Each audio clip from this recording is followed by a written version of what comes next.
বাড়াবাড়ি করতেছো কিন্তু স্বপন, আমি কিন্তু বাবারে কইয়া দিব। পিঙ্কিকে নিয়ে তুই যাত্রা দলে যাবি, তোর মুখ থেকে নেক্সট বার আর এই কথাটা যদি আমি শুনি, তোর দেহ থেকে মাথাটাকে নামে শীতলক্ষায় ভাসিয়ে দেবো, বুঝেছিস? কথাটা যেন মনে থাকে। তাতে কোনো লাভ হবে না পিঙ্কি, তোমাকে আমি নিয়েই যাব। উস্তাদ সোজা আঙুলে গিয়ে উঠবে না, চলেন উঠে নিয়ে যাই।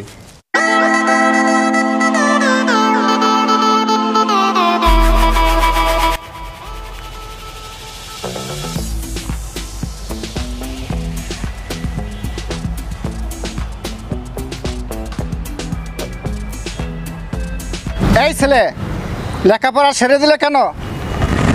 এই এলাকায় কি স্কুল কলেজ নাই? সেই কৈফত কি আপনাকে দিতে হবে? এত বেয়াদব ছেলে রে বাবা, একটা ফাউল ছেলে, ভদ্রতার কোনো লেজ নাই। ফাউল অভদ্রের আপনি কি দেখেছেন? হ্যাঁ, আমি ফাউল অভদ্র, আপনার যা খুশি তা করতে পারেন, তবে এই অপমানের প্রতিশোধ আমি নেব, আপনাকে দেখে নেব।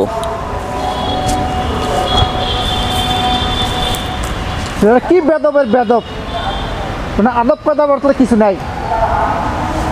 থাক, যাই আমি, আমার স্কুলের সময় হয়ে গেছে।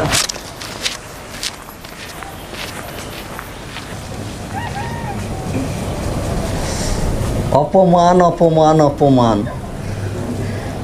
যারে আমি ধন দৌলত টাকা পয়সা দিয়া ভালোবাসি, আর তার বাবাই আজকে আমাকে করলো অপমান।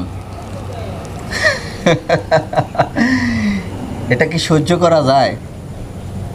আরে অপমান কোথায়, অপমান তো হবাই শুরু হলো।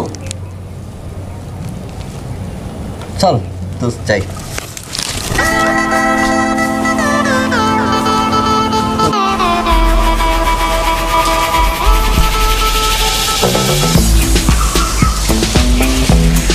সেই সকালবেলা বাবা গেল, এখনো আইলো না। সারাদিন পার করে সন্ধ্যা হয়ে গেল, এখনো বাবা আইলো না। কে পিঙ্কি, তুমি এখানে কি করো? বাবা সারাদিন বাসায় আইছিল না, তাই টেনশন হইতাছে। ও, টেনশন করার লাভ কি, আমি তো আছি। তুমি এখানে কেন?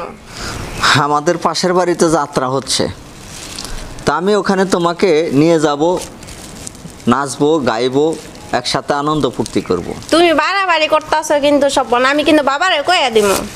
তাতে কোনো লাভ হবে না পিঙ্কি, তোমাকে আমি নিয়েই যাব। উস্তাদ সোজা আঙুলে গিয়ে উঠবে না, চলেন উঠে নিয়ে যাই।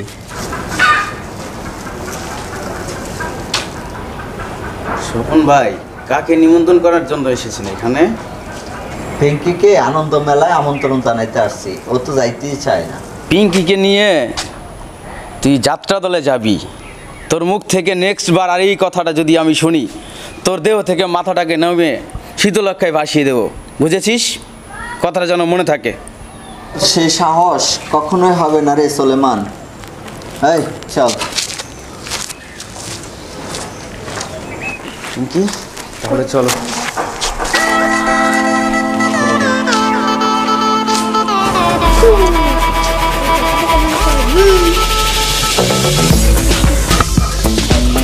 আসসালামু আলাইকুম। ওয়ালাইকুম আসসালাম। আঙ্কেল কেমন আছেন?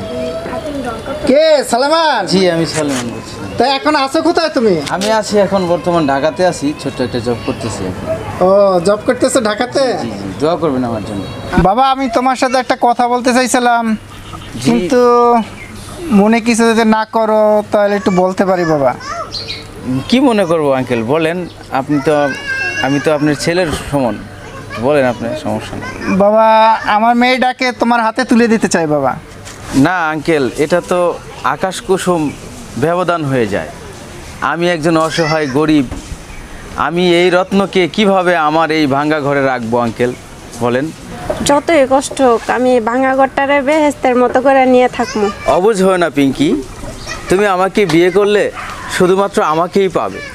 আমার নাই টাকা পয়সা, নাই বাড়ি গাড়ি, নাই কোনো কিছু। আমি তোমাকে কি করে সুখী করব? আমি তোমাকে কিভাবে সুখী রাখবো বলো পিঙ্কি, তুমি অবুঝ হও না। বাবা, জানি তোমার টাকা পয়সা নাই, কিন্তু আমার মেয়েকে নিয়ে সুখে থাকতে পারবা বা সুখে রাখতে পারবা, তাই আমার মেয়েকে তোমার হাতে তুলে দিলাম বাবা। তুমি আমার মেয়েকে দেখে শুনে রেখো বাবা। আচ্ছা বাবা, এই যে জায়গা জমিগুলো দেখতেছো না, এই যে বাড়ি দেখতেছো না, এই বাড়ি ঘর সব তোমাদেরকে দিয়ে দিলাম বাবা।